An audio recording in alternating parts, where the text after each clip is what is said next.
আল্লাহর নবী সাল্লাল্লাহু আলাইহি ওয়াসাল্লাম সবচেয়ে বেশি গুরুত্ব দিয়েছেন নামাজের।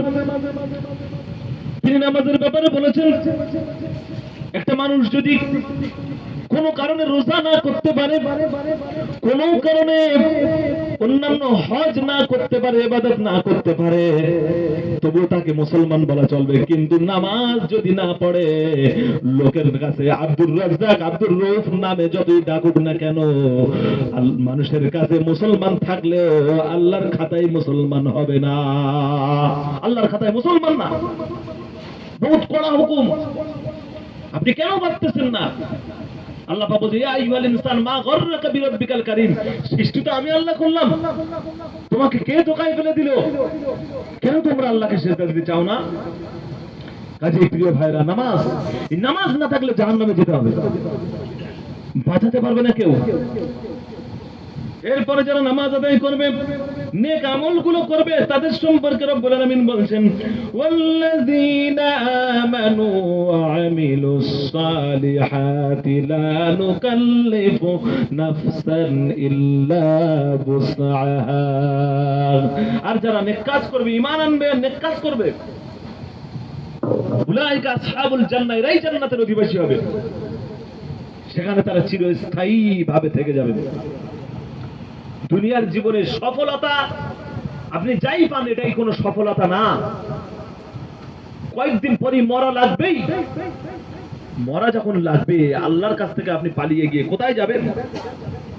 তাই তো আল্লাহ আপনাকে দেবে না। দেখুন, আল্লাহ রাব্বুল আলামিন আরো বলছেন যে নেক কাজ করার পরে যদি এরা মরে, জান্নাত তাদের দেব। আর জান্নাতে যখন এদেরকে দেব, তখন তাদের কি করব? জান্নাতে কিছু মানুষ আছে, তাদের ভিতরে তারা গুনার কাজ করে না, অথবা করেছে, তওবা করে নিয়েছে, কিন্তু তাদের ভিতরে কিছু জিনিসের সমস্যা থাকবে। যেমন একে অপরের ভিতরে কিছু হিংসা হালকা ফুলকা থাকবে। হিংসা মানুষের স্বভাবজাত জিনিস। একে অপরের চেয়ে কিছু বড় হওয়া ভাব, একে অপরকে ভুল বোঝাবুঝি করে, হ্যাঁ ও আমার সাথে ভালো ব্যবহার করে, ওর প্রতি আমার খুব রাগ, এসব ব্যাপারটা থাকবে।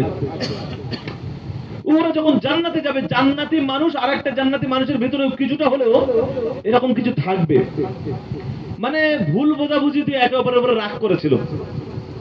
আল্লাহ রাব্বুল আলামিন বলেন, ওয়ানাযা'না মা ফি সুদুরিহিম মিন গিল্লিন। যারা জান্নাতে যাবে, তাদের অন্তর থেকে সমস্ত হিংসা, সমস্ত আপনার সমস্ত গিল্লাত, সমস্ত হিংসা, সমস্ত অপবিত্র যা জিনিস আছে, সবটা আমি হৃদয়ের ভিতর থেকে মুছে মুছে, ধুয়ে মুছে, সাফ করে বার করে দেবো, দিয়ে তারপরে ওদেরকে আমি জান্নাতে দেবো। সুবহানাল্লাহ। মন খুলে হয় না? একটু সবাই বলেন তো জোরে সোরে সুবহানাল্লাহ। আল্লাহ রাব্বুল আলামিন বলেন, ওরা যখন জান্নাতে প্রবেশ করবে, তারা তখন বলবে, আলহামদুলিল্লাহিল্লাযী হাদানা লিহাযা। আল্লাহ আমাদের হেদায়েত করেছিল, এইজন্য আজকে জান্নাত পেয়েছি। ওমা কুন্না লিনাহতাদিয়া লাউলা আন হাদানাল্লাহ। আল্লাহ যদি আমাদেরকে হেদায়েত না করতেন, তাহলে আমরা হেদায়েত হতে পারতাম না। তিনি দয়া করে হেদায়েত দিয়েছেন। এই কোরআনের বাণী আপনাদের কানে তুলে দিচ্ছেন কে? আল্লাহ। এটা দয়া করে দিচ্ছেন। আপনাকে চাইছে আল্লাহ যে আপনি আল্লাহর দিকে সরে আসুন, ফিরে আসুন। এটা আল্লাহ আপনাদের থেকে চাচ্ছে, এটা দয়া করছে।